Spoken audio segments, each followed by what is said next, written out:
Will Yep. we be in a better or in a worse place than we are now? First of all, seed investors are optimists, I think, right? And I'm a founder, and founders are optimists. But I'm based on all the downturns I've been in, the 2016 flash crash, which we don't talk about enough in SaaS because it was terrible when multiples fell to 2x, 3x, from the global meltdown in 2008 to 2009.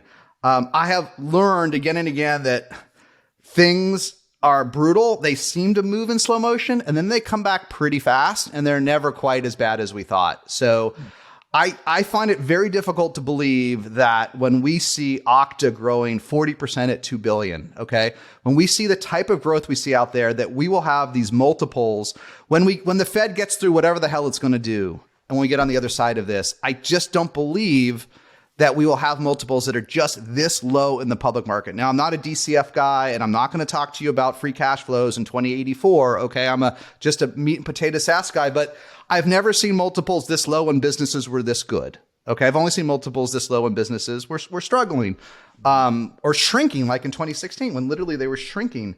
And so I'm pretty bullish at the end of this year. I'm bullish that multiples will be up somewhere between 20 and 40%. And I believe that will lead to a rush to deploy capital. But for founders, you have to understand that will never lead to a return of 2021. Never. Never. We'll be through.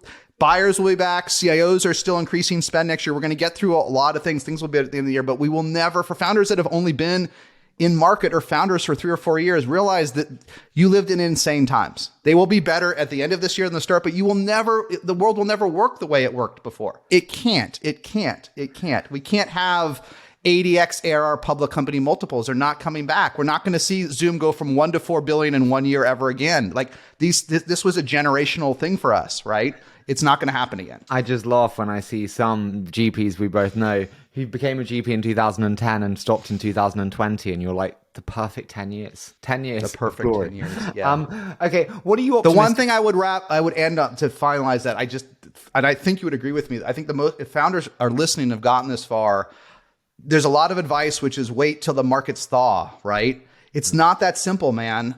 They're not coming back. They're not bouncing back to 2021. They're not bouncing back to good times. They're just going to get like a little bit better.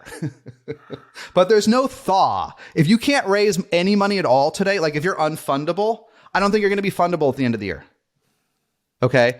If you're fundable today, but you don't like the metrics, you don't like the valuation, you double the end of this year and you see some multiple recovery, you're going to be pretty happy at the end of the year, right? But if you're unfundable today, you're going to be unfundable even in a recovery. Do not wait for this magic moment when, air quotes, the markets recover, because it doesn't exactly work that way, right?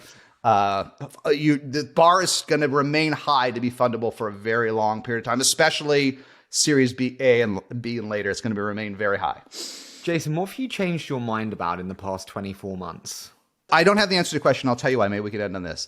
I've spent the last 24 months relearning the unicorn lessons, relearning that companies I thought would never be unicorns became unicorns, that sociopath CEOs became unicorns, that bullshit artists became unicorns, that folks that did not have an extremely strong understanding of the market became unicorns. And I felt like an idiot, as many of us did, right? I felt like an idiot not investing in a bunch of these companies where I couldn't see it. I couldn't see that they would become a unicorn. So now I'm relearning this lesson. And I think the lesson I'm learning is, no cut corners, and that, the bar is just insanely high. And so it should be. And so I don't know. I'm still redigesting the fact that we learned so many lessons for 24 months, and now we got to quickly unlearn them because it turned out this stuff was hard. Like, it's all hard. SaaS is hard. Startups are hard. It's meant to be hard. And I'll tell you my last little bit of lack of sympathy, but like you talked about new founders being emotional, right? When I see like a founder cry, I have no sympathy.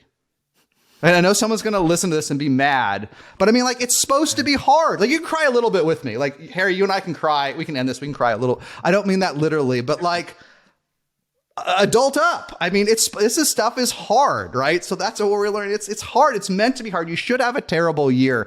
You should almost run out of money. Like, I bet if you went back in 20 VC and you interviewed and you looked in the early days, almost every top founder I knew almost ran out of money, but they didn't. They almost all have that great story, right? You get them on stage. Outside of the last 2 years, you get anyone on stage. We were 3 weeks away. We had to meet 7,000 investors, and we only got one. And those stories kind of evaporated, but they're all going to come back. Man, my personal favorite. I got an investor update the other day. It said the good. Amazing team offsite. I was like, when that is number one, oh yeah, that's we're a bad still one. not good. It's still not okay.